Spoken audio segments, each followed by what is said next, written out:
And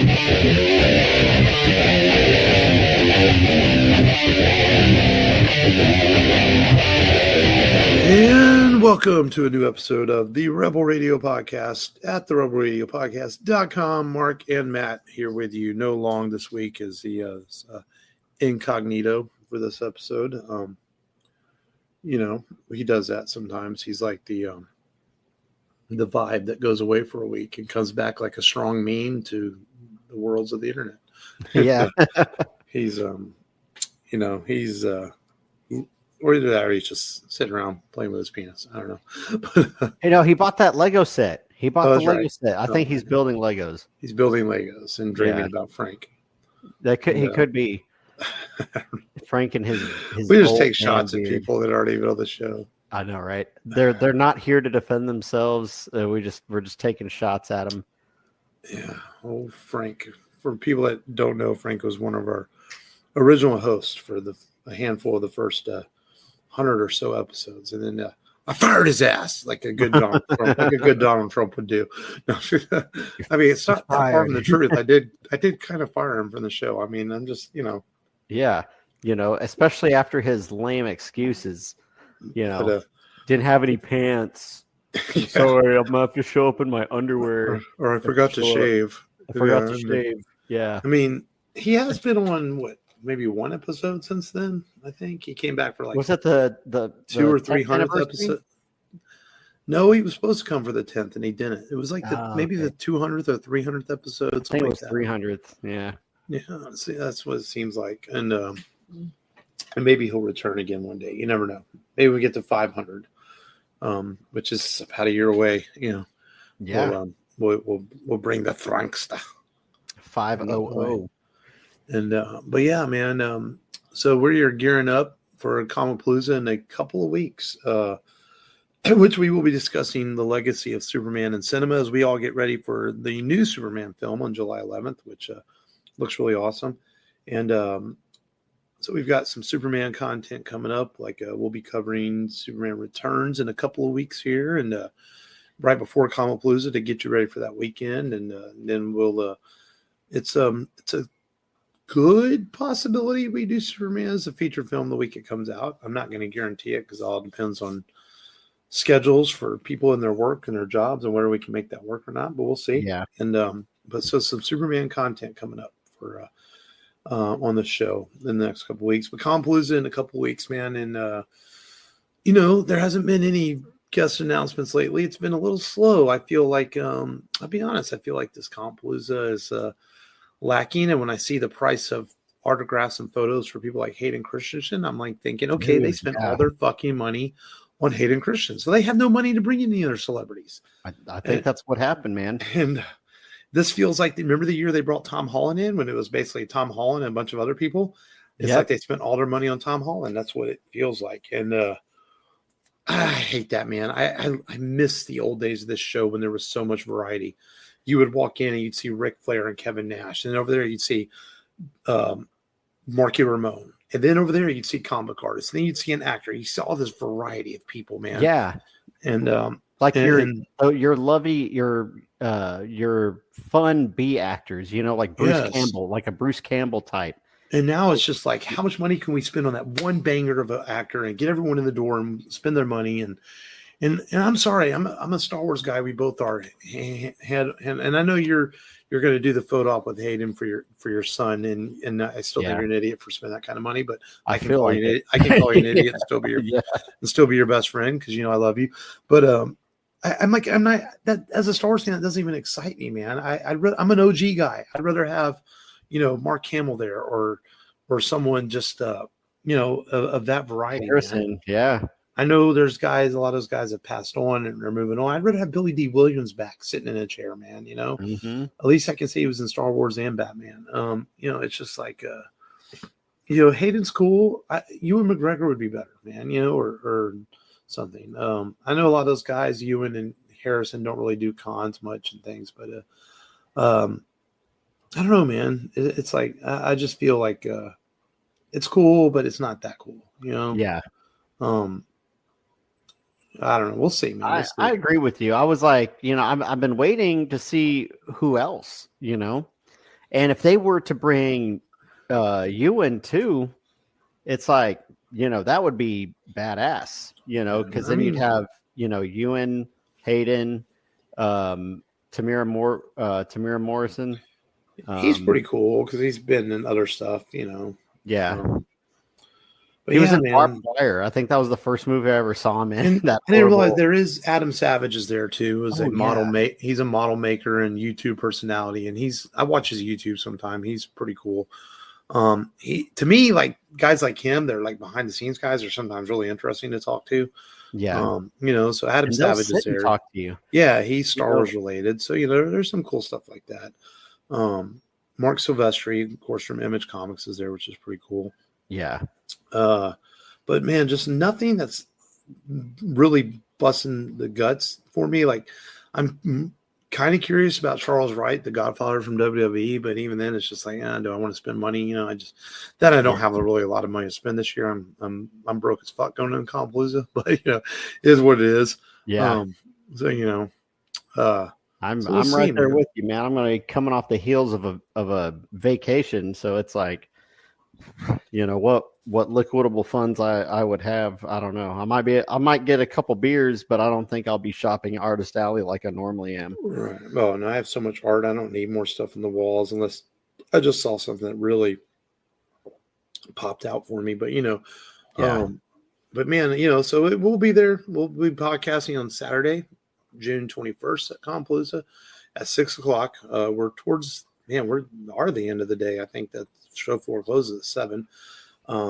Not a fan of that. I'll be honest, because I think a lot of people are doing their last minute shopping, clearing the floor. So I wonder what kind of audience we'll get. I really prefer more of a midday slot. But it is what it is. So maybe we'll get some people that will come out and say hi to us, and we'll give you a sticker and a button, and we'll talk the legacy of Superman on cinema. But so the Compalooza, June 20th, 21st, 22nd at the George R. Brown Convention Center in Houston, Texas. The Rubber Radio podcast will be there live for I think maybe our 10th straight year. I'm trying to think. I'm thinking back the very first show we did with Frank. Then we had the show with the clickety clackety thing, and then we had the 501st show. Then we had the Big Trouble in Little China show. We had the Phantom Menace show, Arnold Schwarzenegger, Batman Returns, Indiana Jones. That's 8. I feel like there's something I'm missing in there. I feel like that's 8 shows right there. I feel like there's something. We missed one. We missed the one in 2020, and everyone missed. Yeah. And what did we do last year? Last year was Indiana Jones. Yeah, because Dial of Destiny was coming out. But I feel like there's something I'm missing there. Batman Returns. Yeah. And I feel like this is our 10th year. I don't know why I'm missing. Remember we did Phantom Menace twice? Yeah. No, we only did once. Oh, no, we did. We didn't do Phantom Menace twice. Oh, we did 20 years of Phantom Menace. That's right. That's the 9th one. So this is our 10th. That's right. We did 20 years of Phantom Menace. A little bit different. We were like, man, no one's gonna remember that we did Phantom Menace like a few years ago. That's right. We did 20 years of Phantom Menace different format. Years ago. That was in 2019. That was the year before the COVID year. That's right. So this will be our 10th year to Compalooza doing a show. So it'd be pretty cool. I had no idea if I'm on any panels or anything. I really honestly hope not. But but it'll be there. And I don't know. I've done the panel thing a few times, and I like it, but I don't know if they'll be able to, because the one that they usually like to call you for, the turning your passion into episodes, like the podcast one, it's upstairs basically the same time as our podcast. Oh, good. Hallelujah. Then I always get stuck on a Star Wars panel or something, and I'm like, I love Star Wars, but I don't want to talk about the same stuff every year. It's like, we'll see. But so we'll be there in a couple weeks. Compalooza. Again, for the 10th year. 10th year, yeah, dude. But otherwise, man, how's your week been? Going good? I've been off work this week. I've done absolutely nothing except cleaning a lot of things around the house.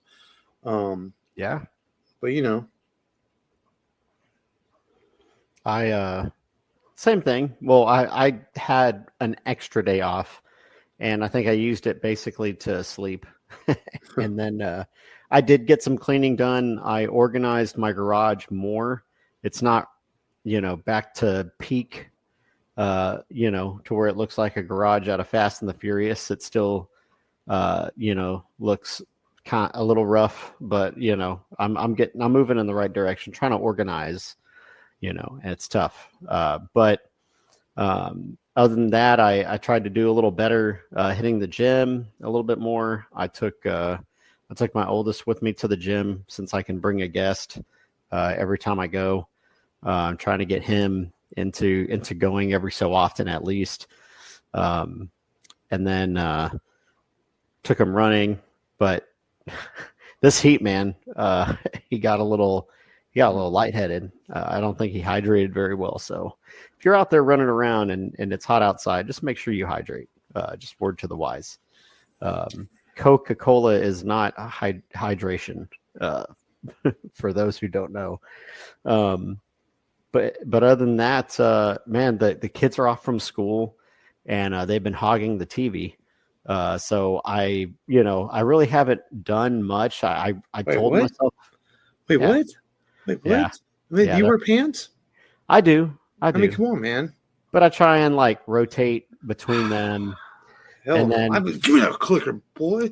By the time I hop on, I just want to play Battlefront. I play some rounds of Battlefront, and then it's late, and then the wife wants to watch the anything about a murderer, anything about these Gotta watch that kind of shit, man. But she plotting something, bro. Uh-huh. Well, sleep with one eye open, man. She watches this show. It was, man, what's it called? It's like Monsters, or Monsters in Your Room, or Monsters in Real Life, or something like that on Netflix. And it has a lot of episodes of these women that tried to off their husbands or did off their husbands. Bro. So this one lady, I'll tell you just real quick. This is one. She failed. Obviously, all of them fail because they caught him. But she called the paramedics and said, "Oh, my husband, he's having a heart attack." And they showed up and he was dead. They didn't do an autopsy. They just said, "All right, he died of a heart attack." I'm sorry. So she has a $1 million or $2 million life insurance policy, collects the money, gets a 20-year her junior boyfriend, tries to hire a hitman that's actually a cop to kill him. And, that's whenever they found out that she cremated her ex-husband to avoid an autopsy. So they couldn't look into it. But yeah, she got caught trying to do the same thing to the new guy. Watch it. I'm gonna get the list of movies for August and September here pretty soon, and we're gonna invite her on that episode. Okay, and I'm gonna ask her, "Are you plotting to kill Matt?" she may tell. She may tell. She'll know it. I can see her go, "Oh yeah, every day." Every day. Part of me wants to do Shanghai Nights for my birthday this year, and maybe invite her on that show. Since that was our first movie together. No. You're not putting her in the spotlight on your birthday movie. No. She She gets her own spotlight, dog. Come on. Gets her own. Oh, dang. Man, come on, man. We'll have to do a movie. Why better than you do, man? Come on. We'll have to do Gone Girl or something. Oh God, no! I hated that movie. That was a one and done, never again for me. Uh-huh. God, what a shitty ass movie. Anyway, what's a strong female lead movie? It doesn't have to be a strong female lead. It's just I'm gonna pick some movies, and it's gonna be like she's gonna pick one. Yeah. There ain't no Pretty Little Liars on this show.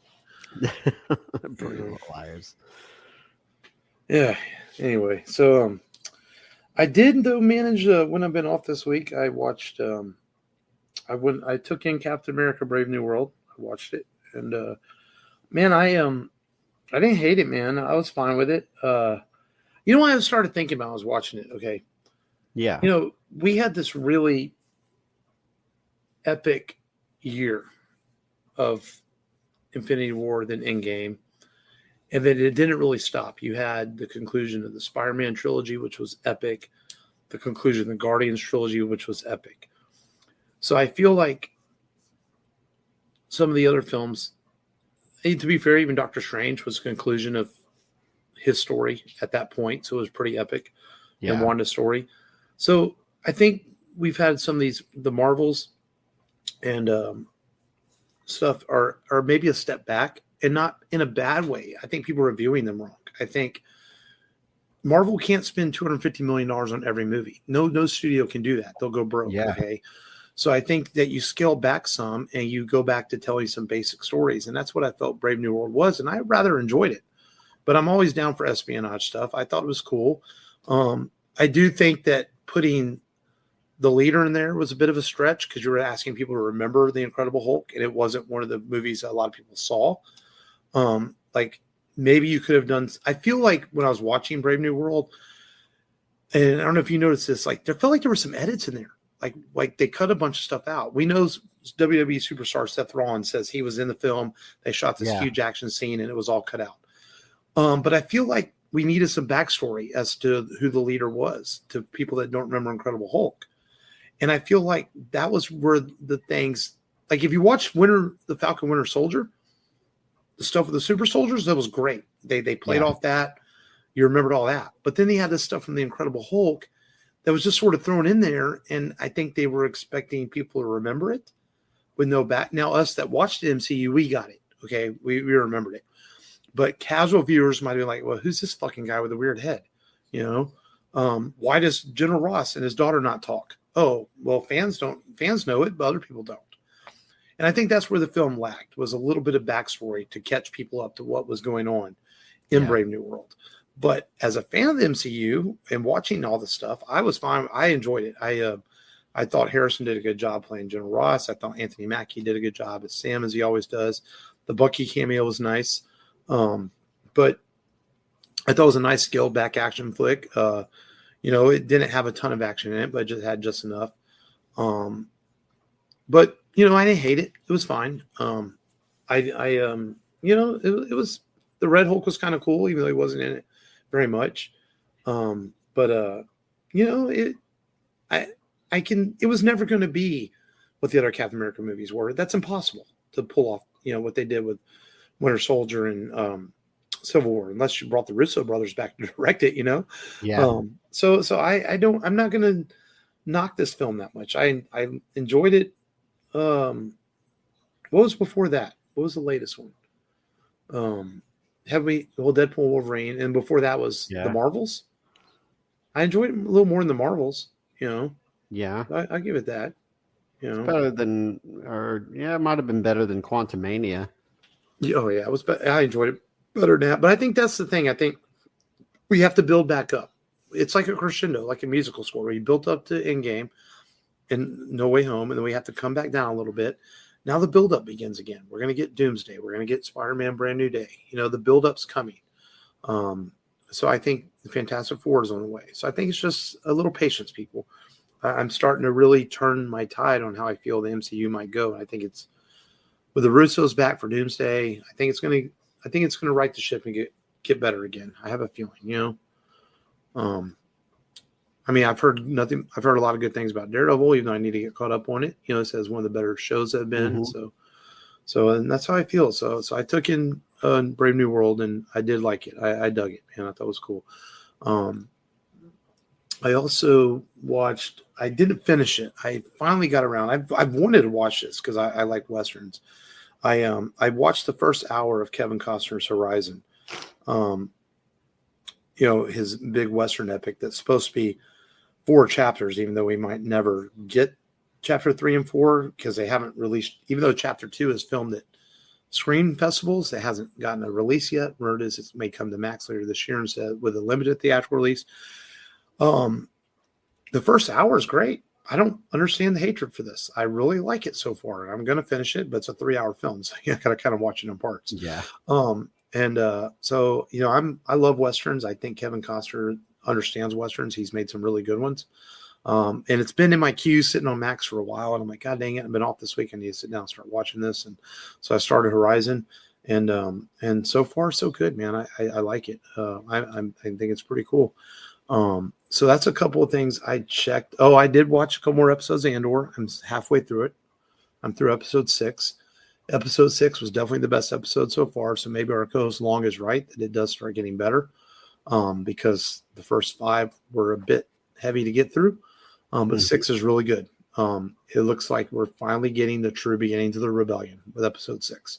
And I know Long was texting us like, you need to finish while you're on vacation. That's not going to happen. I'm not going to get 6 more episodes watched in 2 days. Not with WWE on tomorrow night. That's not happening. But so I am trudging through Andor. I'm making it there. Give me another couple weeks. I'll probably have them all watched. But that's what I wanted to watch more while I was off this week, but I watched what I could. I do Sunday morning. I think I'm going to take the little ones to see Lilo and Stitch because they want to see it. It's funny. I had never really seen the original, but I did put it on this week because I really wanted to watch it, and I watched some of it with them. And I don't know, man. It was okay. I think it's a little too kiddie-ish for me, the original. It's a 9. I didn't realize it's not that old. I thought it was older. It's only like 2001. I would have sworn it was like a 90s Disney film. Yeah, it's close. But I'll take them to see it. But other than that, man, that's kind of what I watched this week. Nice, man. Yeah. Man, I was really hoping to go see Mission Impossible. Oh, man. Come Not on. make it. Slacker. I didn't make it. I didn't even get to make it to see Ballerina, which is lower on my list, obviously. The best of John Wick has already happened. And I don't have to see this movie to make that judgment. I've read a couple reviews that say it's good, it's entertaining, but like any spinoff, it doesn't need to exist. Yeah. It's not John Wick 2 or John Wick 3 or John Wick 4. Yeah. It's a spinoff. It's the tribute band, But yeah, what really derailed it, I was going to go Monday. I was going to take Sunday, which was my extra day off, to kind of just sleep and, just be, do nothing, Everybody needs one of those days, a nothing day, where you just exist and that's it. You don't worry about anything else. And then I forgot that I told my wife's cousin that I would look at her shocks. And then that fiasco started. I'll never work on a Toyota again. If you have a TikTok and you ever see those weird mechanic videos about Toyotas putting bolts in places that you can't extract them because they hit something else. I don't know who puts some of these vehicles together. Anywho, it took up my whole afternoon, like 4 hours, and it screwed everything up because it was hot. And I was like, I'm not going anywhere after this. I'm laying down because I'm like almost 40. So I get, the heat does things to me that didn't used to happen 10 years ago. Hey, man, you're just falling apart, lazy, man. dude. Yeah, hospital, man. A hospital visit a month ago, and yeah, heat, man. You turn 40 next year or this year? Next year, right? Next year. Yeah. Oh Lord, man. I feel like I'm already in it though. You gonna make it, brother? I don't think so, man. I think I feel like I identify with Indiana Jones and Raiders of the Lost Ark. It's not the years, it's the mileage. He's like, it's not the years, it's the mileage. But yeah, I go running, and then like the next day my ankles are like, giving out, and I'm like, the heck is this? I don't like this anymore. No fun. No fun for me. But we'll see. I'll limp along. I'll make it. That was my week, though. Hopefully, it'll be more fulfilled as far as media goes and movies in the next couple of days. Man, that's a rare week that I watched more than you. Yeah. Well, that's your fault for letting your kids have your fucking TV, man. Yeah, man, that's on me. I didn't put the hammer down and send them outside to go pick up sticks in the backyard or something. I should do that. You're the adult. You can do anything. You can just trump up charges. Random charges. I tell you that. I was like, you got a whole crew of little workers there, man. Get their little butts in the backyard, mow the yard, weed whack, get out there. Oh, I used them today because I was like, this is my first day off. I was like, All right, you're doing this, you're doing that, you're sweeping, you you do this, you do Right. that. I had my oldest out there last night mowing, and I ran the weed whacker because he'd probably whack his foot off or something. Oh, But you know, yeah. and yeah, but yeah. And then anyway, but yeah, we're turning into a car show and yard work show. People, I know, right? We're gonna start calling this tool time now. Oh Lord. Hey, I'm sure there's podcasts out there. There's podcasts for everything. But cool, man. You got to see Mission Impossible on the big screen, man. You got to get out there, try to fit it in. I want to, man. I think maybe tomorrow night might be it. After the party, I can sneak out of here, go see it. No, it's definitely it's. I mean, it's not like a must see on the big screen, but I think the submarine scene alone is worth it for the big screen because of the intensity of it. So yeah, that's all I'll say. Definitely worth seeing. All right, man. Well, let's get into today's featured film then, man. This is a movie that I might have introduced wrongly last week in the preview. I think I said we were doing for A Fistful of Dollars, but we've actually already covered that. So, but Matt in his description did have the right film when he said, "Is this the one where they make fun of horses?" And I agree with you. I said, "Yeah," but sometimes like The Good and the Bad and the Ugly is easy to remember. That's the one where they go searching for the lost gold. It's epic. Yes. This one is always the one that's hard to remember, even though it's funny. The gold is mentioned in this movie, and a lot of people believe it's the same gold in Good and the Bad and the Ugly. Even though there's no confirmation of that, it's a lot of people believe it's the same gold. Yeah. But the correct movie is For a Few Dollars More. And Matt, give us one of your summaries, man. So the stranger, or Joe as they call him, goes into town, and this town, he witnesses a kid that's being shooed away by some bandits for trying to see his mother. It's a ruthless town. He kind of stays back and analyzes the situation, and he doesn't make eye contact with the bandits. He learns that there's two sets of bandits in this town: the Rojas and the Bartello. Is Bartellos. Something like that, yeah. Baxter's. It was a B. Baxter. But there, when he rides into town, there's these four guys, and they shoot at the ground. They scare his horse. His horse runs away, and it's the funniest part of the movie to me is whenever he's like, "My horse, see." He didn't think that was very funny. If you could apologize to him. They're like, "What? What'd you say?" "No, I get your joke. Oh, but my horse, he just doesn't get it." And he displays his excellent gunmanship and earns the respect of the Rojas and is instantly enlisted. He uses his charm to also get on the good side of the Baxters and kind of pits these people with his tactics that he learned as an outlaw. Obviously, he is an ex-outlaw that is trying to do good. And, we have the main antagonist, the Rojas brother, Ramon Rojo. He's a dead shot with the rifle, and he shoots people in the heart. That's how he takes them out. He formulates a plan to specifically deal with him after they take care of the Baxters. And he's just left with what's left of the Rojos in the end. And that's where we get the same technique that's used in Back to the Future 3, where he puts the metal underneath his cloak, covering his heart and other pieces of his chest. It's the same technique, man. Marty stole it from this movie because he watched this movie, man. Come on now. What are you talking about, man? He went to the past before Clint Eastwood. I don't know what you're talking about.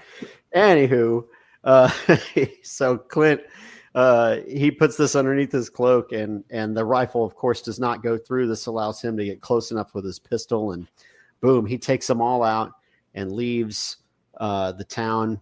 Releases them from the gangs that have been, kind of just taking the money from the town, extorting them for protection, and other things.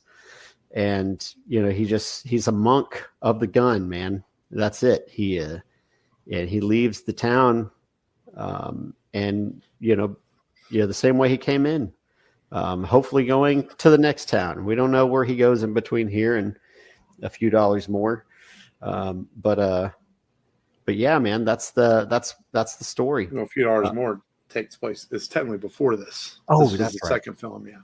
That's right. This is the second film, and which was just a interesting note. This was actually remade as a Bruce Willis film called Last Man Standing. A lot of people don't know that. Oh, that's right. Yeah, about mobsters, where he plays two sides of the mob against each other. Yeah, man, this film, I don't like this film. First of all, I still love this film, but it is, to me, the weakest of the three. Only because it starts off so strongly to kind of taper off a bit, if that makes sense. It starts off really good, a really good plot. You have the funny joke at the beginning. He starts playing both sides, and it's really interesting. You feel like the Baxters could be like this really strong villain, and they kind of just sort of fall off. Big time, man. They get slaughtered. Yeah, and then you're expecting this to have a big climax, like A Few Dollars More did, like A Few Dollars More did, and or A Fistful of Dollars did. And it doesn't. It just sort of, it has a climax, but it's not a big fight battle, right? But to be fair to it, I think Sergio Leone did that on purpose. You had the big battle at the beginning in the first one. This one had a bit quieter ending, and then the third one, of course, The Good, the Bad, the Ugly, has the epic shootout, which is standoff. So three very different types of endings in all three of these films. And for those who don't know, they call it the Man with No Name trilogy. It's not actually a trilogy, other than related by Clint Eastwood's character that is a similar character in all three films, with the same look, the same vibe, the same feel, always a different name. Ways Blondie or Goldie or Blondie in Good and Bad and Uglies, Monaco in Fistful of Dollars, and then Joe in this one, in the same look and all that. So that's how they're related, and they're all directed by the Sergio, the amazing and never replicated Sergio Leone, as many have tried, but no one ever will. Who has just such an amazing style to his. It's funny. You can watch a lot of Western movies, and if you're watching a Sergio Leone film, from the music to the way he shoots to the eyes. My favorite director of all time, John Woo, obviously watched a lot of Sergio Leone films growing up in Hong Kong, because he emulates him very much so with the way he shot his films. And that's the, he uses Sergio Leone. He's not afraid to use actors and told them to speak their own languages. We'll dub it in later. So they're shooting stuff in Italian, Spanish, whatever you could speak. Sergio Leone was going to hire the best man for the job.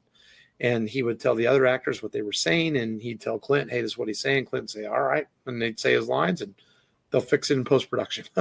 Amazing. It really, for the 1960s, that's absolutely incredible filmmaking. Dude, and the score, Ennio Morricone.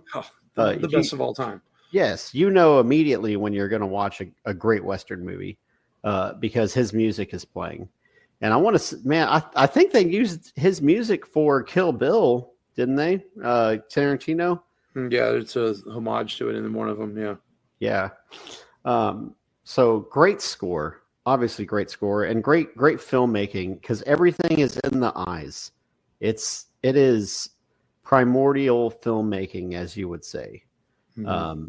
And the art that they had to use, just with all the facial expressions, the little sneaky eyes, the piercing through your peripheral at your enemy, or person you're trying to take down, is very telling. The story is told a lot through the eyes, which is a really cool technique. And you were right, Matt. This is the first. This is the first one. For some reason, I thought it was the second one. Okay. Yeah. I'm always confused because you're right. I know Good, Bad, and the Ugly is the third, but I always third get one, mixed up with which ones these are. Yeah. But yeah, man, this movie, even though it's slower paced, obviously, than your modern day film, it's very, it's a great way to tell a story. It's a great way to develop a plot, to set the stage for basically a remake of Yojimbo, I guess is what a lot of people say. I've never seen Yojimbo, but I've seen Yojimbo. Yeah, it is. Like a Western Yojimbo. Yeah, I can see that. Yeah, we're gonna definitely have to do Yojimbo one day on the show. It's definitely something we're gonna do, but just the way that the physical language that you have to use just with your body, and the stares and focusing on certain parts of the gunman, the gunslinger, just showing the hand, just showing the eyes, just showing the fingertips. It's great. And I think at the time, we were getting more like full body shots from other directors that were filming similar films. But here we're, zooming in on just the gun, just the fingers, just the eyes. And, that is, that's ahead of its time, with what was being put on screen, with some of the other films coming out, what's some other Western films? Django. Even though Django was good, had a great score, I think it was more full body shots. I just think that's, whenever I watch a Sergio Leone film and I see Clint Eastwood in the Man with No Name trilogy, he focuses on so many little parts and divides it up to tell a complete story and portray everything that's going on, what the bad guy's looking at, what the good guy's looking at, and nothing's being said, but what's going to happen, what the other person's thinking. And, he tells a story that way, in those moments.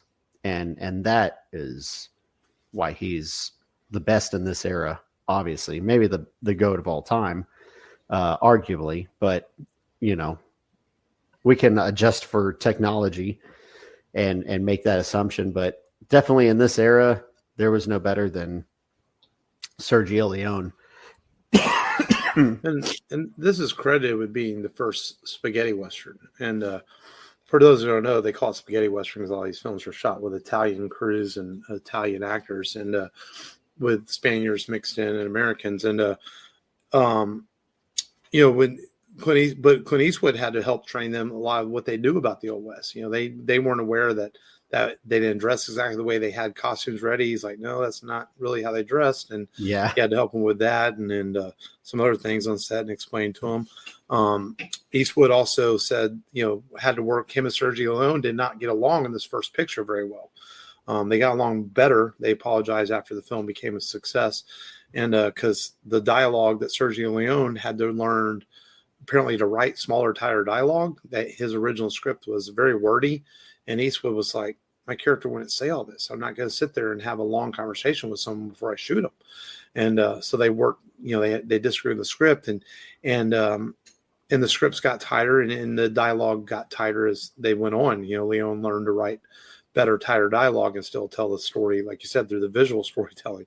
So, Eastwood was, mentioned it was a little bit different than Hollywood filmmaking. This was, in fact, one of the first films Eastwood, at first he argued with Warner Brothers. He didn't even want to necessarily go overseas and do this because he had films lined up here in America he could do. And they were really pushing him to do it. And he agreed to do it for $15,000, which was a lot of money at the time, for especially for Western.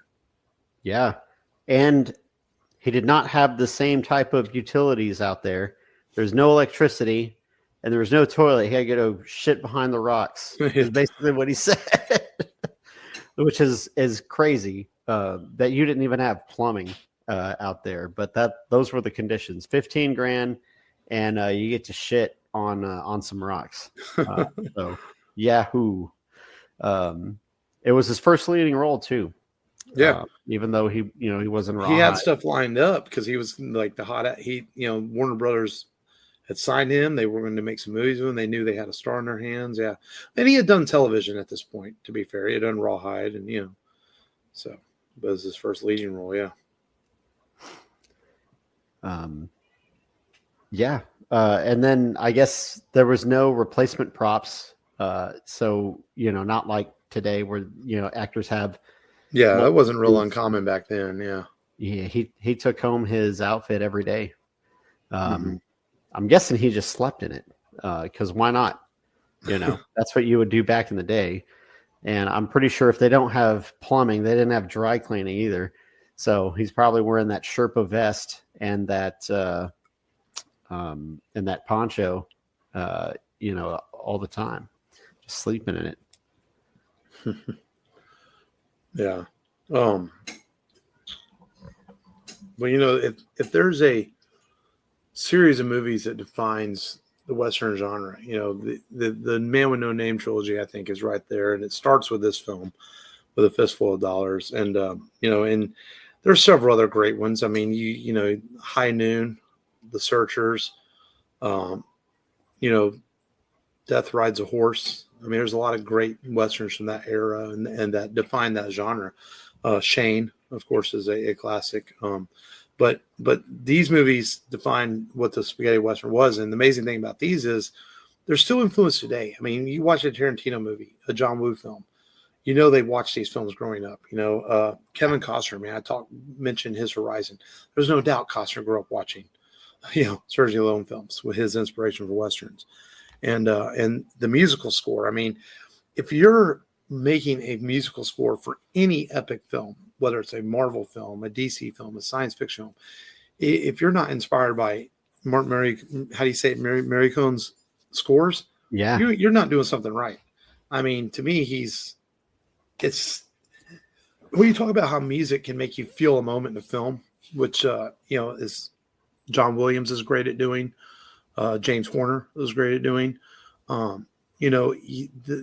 what this guy does. You feel the moments, whenever they're standing there and Eastwood's character is fixing to have a shootout or anything's fixing to happen. You feel the buildup in the film. Yeah. And it's just amazing. These movies are films and they're highly entertaining. They're also works of art, the way they come together. Especially the title, with his score and names being shot out of the title, and everything. That's very fun. I know it's funny. We did this whenever we used to do Face Off. I did not realize that Eastwood, he's allergic to horsehair. So I wonder how he did around these horses. But I know for him, him being able to keep his focus, and get into character and not lose his mindset. The little cigars helped him. He didn't like him, but he felt like the bitterness of it helped him with that, that gritty look that he has. So that's pretty. I thought that was pretty cool. That he used that uncomfortableness to his advantage, much like Keaton did whenever he channeled that uncomfortableness wearing the bat suit to play right. Batman. You've got to find that. And Eastwood must have enjoyed it enough because he went on to make 2 more films in this trilogy. He went on to make, The Outlaw Jesse Wales. He made High Drifter, which I think is a really good movie too. So he enjoys his genre and he enjoyed, this character to come back and make more. I think so. It worked for him. I'm sure he got paid a good amount of money. And the movie was very successful. It was successful overseas and successful in the U.S. So it did well. And it's genre defining, no doubt about it. We've now covered all 3 films of this trilogy. I think The Good, the Bad, the Ugly is my favorite because I think it's an all-time absolute classic. Just an amazing, amazing film. Good and the Bad, Ugly is one of those that probably is in my top 20 of all time. I mean, I think it's just a great film. Yeah. I think that this movie had the potential to be the best of the three, but like I said, the second half of the film bogs it down a little bit. One thing I did mention, I do think where they use the dead bodies to set the trap was pretty genius. Yes. Oh yeah. I And then like that. he's like, they can be very useful and they don't talk. Yeah, I thought that was cool. Yeah. And then A Fistful of Dollars has arguably one of the best shootout battle scenes at the end of that film. But all three movies of this trilogy have something to love about cinema and to enjoy because they're all three really good. But The Good and the Bad Ugly is my favorite of the three. But this one has the best joke at the end. I've always like, you apologize to my horse. And he tells the mortician, he originally goes, I think you need 4 coffins. And he walks by him and goes, sorry, I'm wrong. You need 5. Yeah. Then he tells him later on in the film, better make some boxes. How many? I don't know. As many as you can make. As many as you can make. Yeah. Yep. Commissions him again. Yep. To do his work. But such a great character, man. One of the great classic cinema characters, the man with no name. And Eastwood, man, is one of our great actors and directors of all time, no doubt. And I saw that he made the news the other day. Even though he said he was done, he said that last film was just. He's thinking about directing one more. Can you believe it? That's crazy. Yeah, at his age. Yeah, he's thinking about directing one more. Some rumor is that's a Western. That's been a rumor. Dude, that would be fun. That would be cool. See Eastwood come back and I don't think he's going to star in it, but to at least direct one because he hasn't directed a Western since Unforgiven. Yeah, that would be cool if he did that. We'll see. And God willing that the Lord up above keeps him alive and with us long enough for him to do it. Because he is I think 97, I believe 96, 97. Yeah, he's up there. Yeah, but, I mean, what a long story life. I mean, can you imagine the conversation with a guy like Clint Eastwood just sit down and hear what he had to say? I mean, I'm talking just pure casual conversation for 15 minutes with him, the things he could tell you. Just really cool. And just what a guy. I mean, he's on the Mount Echelon, right? The greatest of all time. He's got to be, right? Got to be. I mean, he may not have the best actor awards and the accolades that a Tom Hanks might have, but I just think you could not do an Echelon and not have Clint Eastwood on it. Exactly, especially for his genre. Yeah. If you want to look at the best cowboy on screen, it's Eastwood. Oh yeah, no doubt. I mean, you watch any modern Western, whether it's Chris Pratt and his crap ass Magnificent Seven remake, or Viggo Mortensen and Appaloosa, they all emulate him. Kevin Costner himself making his westerns in Open Range, they emulate Clint Eastwood. Kurt Russell in Tombstone, which is a great movie. I mean, they all want to be Clint Eastwood. Hell's coming with me. I think there's no way you make a Western as an actor and not bring some Clint Eastwood with you when you're making a film. Such a great genre. I really like the Western genre, man, and I hope Hollywood continues to make them. And at least we seem to get 1 or 2 every year from Hollywood still. Some not as good as others. So it's such a good genre. It needs a comeback. I feel like the Western genre needs a comeback. And bring us more. And but man, next week, that's all, man. I mean, I give this movie an A, easily an A. I don't know if I give it quite A+. That's good, bad, and ugly. I'll give this an A. Long's on the show today, but Long likes to rank the movies. But so in Long's behalf, we'll rank it. We'll give it an A. And but we're gonna stay. We're not doing a Western next week, but we're doing a postmodern Western, I guess you could say, because it does deal with archaeology, as we have episode 450. And we have a tradition we did where with episode 150, we did Raiders of the Lost Ark. With 250, we did Temple of Doom. And with 350, we did The Last Crusade, which is actually celebrating its 20. For some reason, Last Crusade's having a theatrical release this year. I don't know why. It's not like an anniversary. Last year was the 25th. I guess they didn't put it out last year for the 25th anniversary because of Dial of Destiny being in theaters. But we're not covering that. We are covering the much talked about and hated upon sometimes Indiana Jones and the Kingdom of the Crystal Skull. And I'll be the first to say I don't hate this movie. Not at all. I actually find it quite enjoyable. There are things I could do some differently about it, sure.